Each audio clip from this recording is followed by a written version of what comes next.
What is it that gives your life a sense of meaning and purpose? Because once you find that, it puts you in your power place. See, if you know what your life work is, I encourage you to start working on it. If you can't do it all at one time, do just a little bit of it. And if you don't know what it is that you showed up to do, if you don't know why you're here, I encourage you to find out what your purpose is here. What is the meaning of your life? What will be different? Have you ever asked yourself that question? I've done that. I remember coming from a friend of mine's funeral, and I was reflecting on how much time I had left. And I started thinking about my own life and how much time I had left to do the things that I would like to do. And at that time, I wasn't sure what my life purpose was, what my life's work was. I wasn't sure about it at that time. And I thought about it quite a lot. I had some idea, but I wasn't convinced, and I don't think I felt worthy. I didn't believe that it could be me to do this kind of work that I'm doing right now. And I say to you that if you begin to take a conscious effort to find out what it is that you're supposed to do, I say that it can literally save your life. I said that it can literally save your life. See, when you're going someplace and you already know how much you're going to make, you already know how far you can go, you're in a dead-end position. It erodes your self-esteem. It lowers your sense of yourself. It creates an inner turmoil. It creates an emptiness in you. So I say that your life is worth finding what it is that you're supposed to do. You find out what your work is and hold on to it, and don't let your dream go. Don't let it go. See, and here's something else I want you to begin to look at. Why is it that most people don't pursue their dreams or don't do better than what they're doing if they're capable of doing it? I think that many of us don't go the next step because we don't know what to do yet. And I say that the reason that we don't even explore the possibility of what to do is because subconsciously we don't believe that it can happen for us, and we don't believe that we deserve it. So here's what I'm suggesting. How much time do you spend working on you? How much time do you spend every day working on your dream? In the last 90 days, how many books have you read? In the last year, what new skill or knowledge have you acquired? What kind of investment have you made in you? So I'm saying that as you begin to look at where you want to go, if you want to make it today, and things are changing so fast you have to literally run to stand still, I'm saying that you've got to make some conscious effort to begin to work to develop you. Here's something else. Most people are not living their dreams because of fear, ladies and gentlemen. Fear, limited vision, and lack of self-esteem is what keep most people doing things they don't want to do. The same reason that people get stuck at a certain level in life, they can't see things being better for them, and they think that this is it and this is all they deserve. This is all they've ever seen. It's been passed on to them, and they think that this is it for them. Fear can age you. Fear, ladies and gentlemen, can hold you back from doing something that you know within yourself that you're capable of doing, but it will paralyze you. And it seems like you're in a hypnotic spell.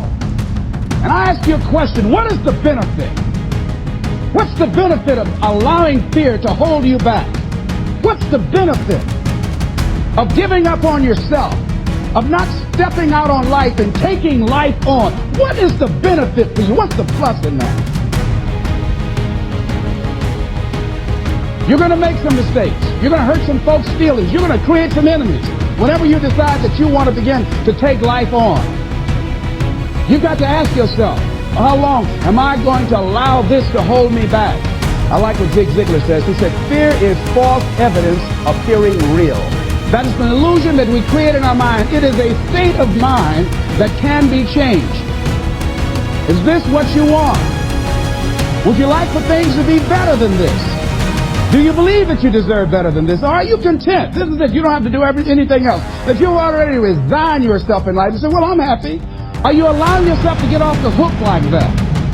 Or do you believe somewhere in the back of your mind or in your heart that there's some other great work for you to do?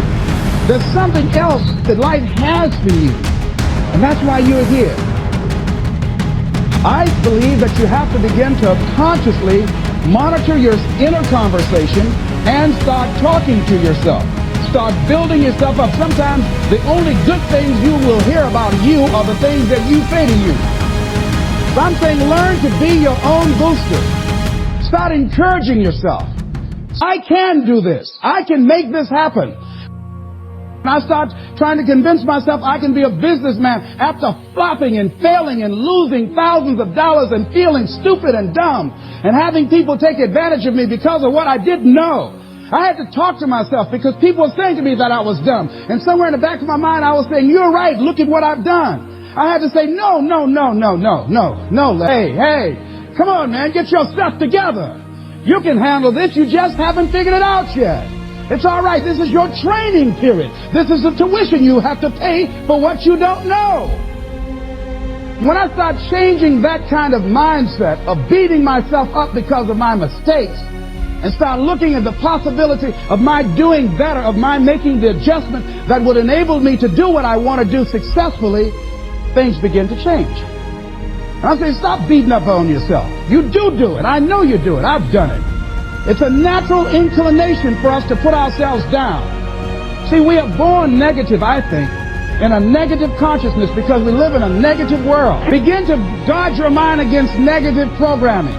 If you don't program your mind will be programmed because human beings are goal-oriented. That's why we die of broken hearts early. That's why we're running through life to early graves. We're going through life late. Most men live in quiet desperation. Most of us go through life running scared. So we created this in our minds, false evidence appearing real. We made it real in our minds. There's nothing to fear but fear itself. That's the destructive monster. So turn off things that can contribute to your fear. Turn a deaf ear to people that all they can do is talk about how negative things are because they have bought into the consciousness of the world. Faith comes by what? Hearing and hearing and hearing. Listen to things that can empower you, that can enable you to create a new reality for yourself, and a new life for yourself. You might appear to be strange around most people. You know, most people think you're strange if you're happy today.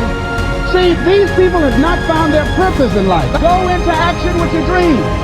And don't avoid where the fights are. Get in the midst of the fight. Get knocked down so you can learn how to fight, so you can hold your position. See, most people don't get out in the arena of life because they don't want to fight. Most people don't get out there because they don't want to get knocked down. They don't want to be dropped to their knees. But see, you're going to be dropped whether you're on the field or whether or not you're sitting on the sidelines. You're going to be dropped. So at least get dropped for something. See, that's how most people are spectators in life. You don't want to be a spectator. You want to get out in the field where the action is, and you will be amazed. After the struggle, there will be a calm period, and things will begin to click for you.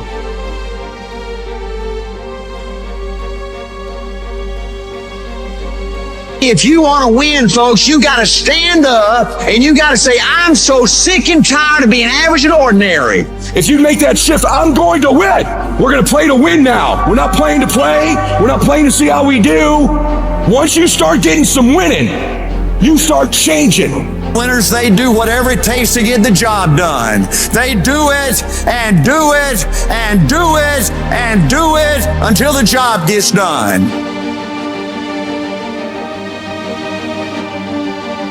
You have to quit leaving things up to chance. Real winners, they do every fucking thing that they possibly can, that they are in control of every single time, every single day, for a long, long, long time to win. They understand the last 20% is what separates them from everybody else. It's what separates you from where you want to be.